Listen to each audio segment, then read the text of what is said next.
हरियाणा प्रदेश की स्वास्थ्य मंत्री आरती सिंह राव अपने 5 दिवसीय दौरे के दौरान मंगलवार को मानेसर पहुंची, जहां पर मानेसर नगर निगम की मेयर डॉक्टर इंद्रजीत यादव ने उनका भरपूर स्वागत किया।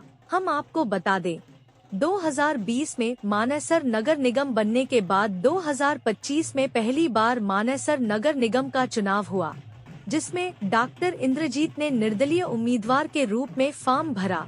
वहां से भारतीय जनता पार्टी ने भी अपना उम्मीदवार खड़ा किया हुआ था, मगर यह माना जा रहा है कि केंद्रीय मंत्री राव इंद्रजीत सिंह ने भाजपा उम्मीदवार की बजाय निर्दलीय उम्मीदवार डॉक्टर इंद्रजीत को अपना आशीर्वाद दिया, जिस कारण डॉक्टर इंद्रजीत जीत गई और मानेसर नगर निगम की पहली महिला मेयर बनी, जिस पर विरोधियों द्वारा राव इंद्रजीत पर पार्टी खिलाफत के आरोप लगाए गए थे।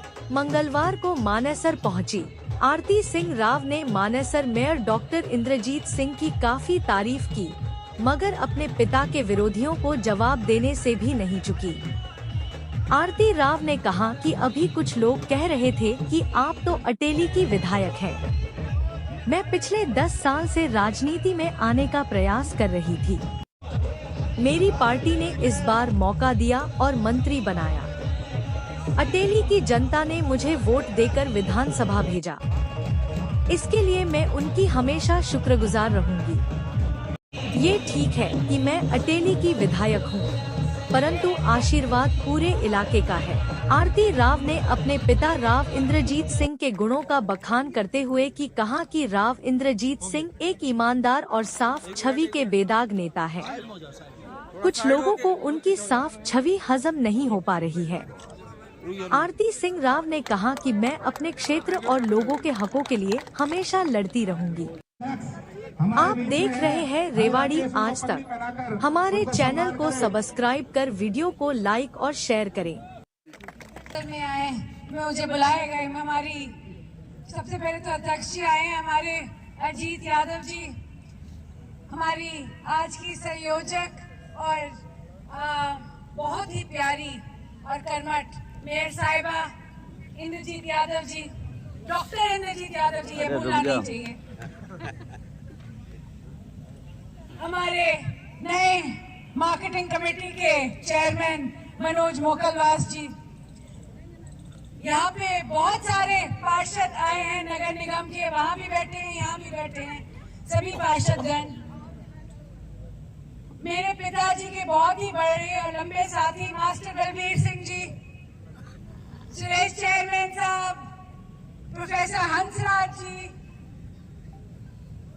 सुनील मूसेपुर जी जो रेवाड़ी का इलेक्शन लड़े थे पिछली बार, हमारे वीरेंद्र हबलू जी और रवि, हमारी बहुत ही शेरनी विधायिका के सुपुत्र रवि दुल्ला चौधरी के बेटे, और यहाँ पे आए सभी भारतीय जनता पार्टी के और मेयर साहिबा के सभी और मेरे, मैं बोलूंगी साथीगण, आप सभी को मेरा हाथ जोड़ के नमस्कार।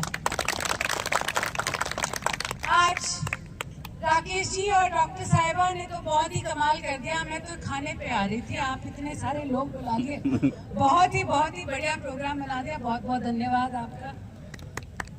सबसे पहले मैं आप सभी का धन्यवाद करना चाहती हूँ कि 24 में 2 इलेक्शन हुए थे और दोनों इलेक्शनों में आपने भारी भरकम वोट देकर भारतीय जनता पार्टी को विजयी बनाया, मोदी जी को तीसरी बार प्रधानमंत्री बनाया, और जो कभी नहीं हुआ, पहली बार हुआ हरियाणा में कि 3 बार लगातार एक सरकार एक पार्टी की बनी। आप सभी की देन है वो। आप सभी को हाथ जोड़ के बहुत बहुत धन्यवाद।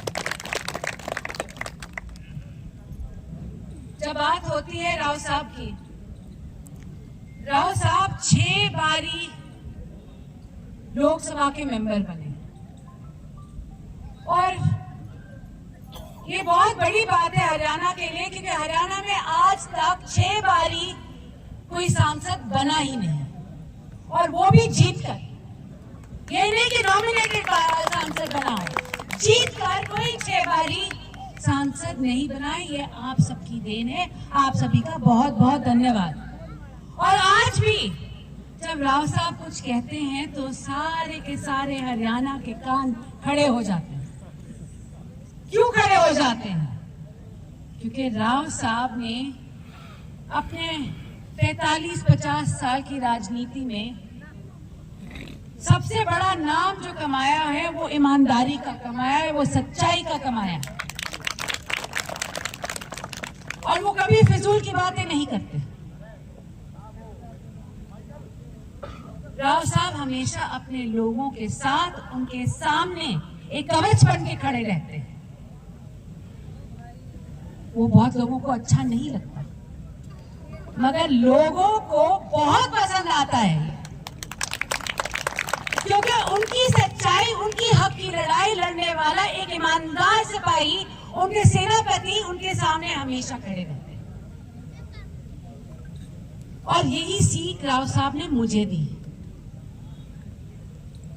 आज के दिन मैं अपनी राजनीतिक सफर में अभी मेरी शुरुआत हुई है। 10 साल से मैं बोल रही थी कि मैं राजनीति में आऊंगी। भारतीय जनता पार्टी का बहुत बहुत धन्यवाद। इस बार ही उन्होंने मुझे टिकट दी, मुझे विधायक बनने का एक मौका दिया और उसके बाद मुझे मंत्री बनाया। बहुत बहुत धन्यवाद। पर जैसे अभी कहा उन्होंने कि आप अटेली की विधायक हैं, मैं तो कहती हूँ कि अटेली वालों ने मुझे वोट दिया, मुझे जिताया, उनका बहुत बहुत धन्यवाद। मगर पूरे इलाके की सरदारी आज के दिन उन्होंने मुझे आशीर्वाद दिया, इसलिए मैं आगे बढ़ी हूँ।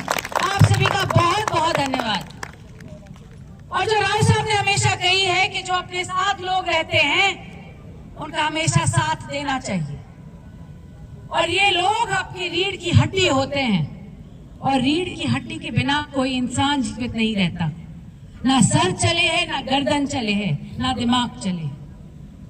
तो रीढ़ की हड्डी सबसे ज्यादा जरूरी हड्डी होती है इंसान की, और जब वो रीढ़ की हड्डी आपके लोग हों तो आपको कोई दुनिया की शक्ति रोक नहीं सकती।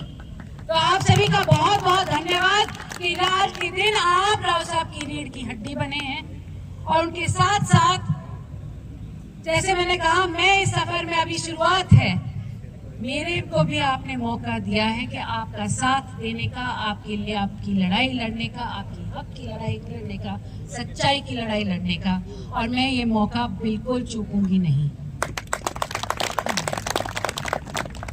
उसके साथ साथ मैं बस आप सभी का धन्यवाद देना चाहती हूँ कि जब भी लोगों ने राव साहब का साथ दिया है, राव साहब के लिए खड़े हुए हैं, उसके पीछे ये जरूर है कि राव साहब ऐसे नेता हैं, मैं कहूंगी उनकी छवि इतनी साफ है, ऐसा कोई नेता शायद ही हरियाणा में कोई और होगा। राजा राव इंदर सिंह जिंदाबाद। और उसी छवि को आगे बढ़ाते हुए राव साहब ने, मेरी माता जी मैं बोलूंगी, मैं अपनी माँ को भी थोड़ा श्रेय दे दूं यहाँ पे, क्योंकि जब बचपन से बड़ा करते हैं तो दोनों की सीख चलती हैं। और हमेशा ये बोली गई मुझे कि आरती देख, तेरे जो परदादा थे, तेरे दादा रहे हैं, तेरे पिताजी रहे हैं, इन्होंने एक चीज कमाई है, वो है नाम, और अच्छा नाम। और अच्छा नाम गंवाने में 1 सेकंड नहीं लगता, मगर उसको बरकरार रखने में बहुत मेहनत लगती है। तो आज के दिन आपके बीच आरती आई है मेहनत करने, आप सभी का साथ देने, आप सभी यहाँ आए हैं मेरी बात सुनने, आप सभी का बहुत बहुत धन्यवाद। विकास और उन्नति का रास्ता आगे है, हम साथ साथ चलेंगे और आगे देखेंगे कि कितने बड़े सूरज का उजाला हमारे साथ भी आता है।